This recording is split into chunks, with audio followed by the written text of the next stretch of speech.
Hello friend. අද අපි යන්න ඇවිත් ඉන්නේ දඹුල්ලට. අපි දැන් යන්න හදන්නේ ප්ලසා අයිලන්ඩ් එකට. එහෙමත් නැත්නම් සතුරු උයනට.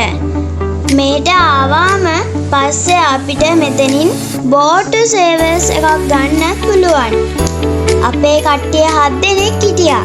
අපිට රුපියල් 6000ක මුදලකුත් වියදම් වුණා. යන්නයි එන්නයි.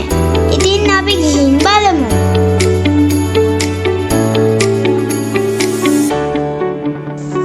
යාළුවනේ අපිට උදේ ඉඳන් හවස 6 වෙනකන් ඉන්න පුළුවන්. සුපිරි නිදහසකුත් තියෙනවා. නාන්න සෙල්ලම් කරන්න පුළුවන්. ජීවිත ආරක්ෂක කට්ටියකුත් ඉන්න නිසා පවුලේ සැමටම හොඳට විනෝද වෙන්න පුළුවන්. මතක ඇතුව වතුරයි කෑමයි අරගෙන යන්න. අපි නම් හොඳට විනෝද වුණා.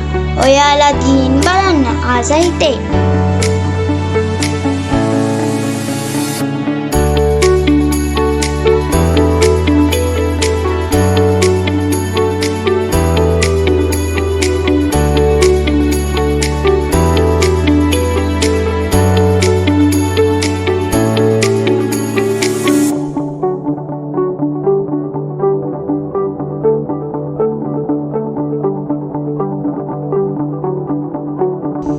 කදු පන්තියත් එක්ක ලස්සන view එකක් තියෙනවා.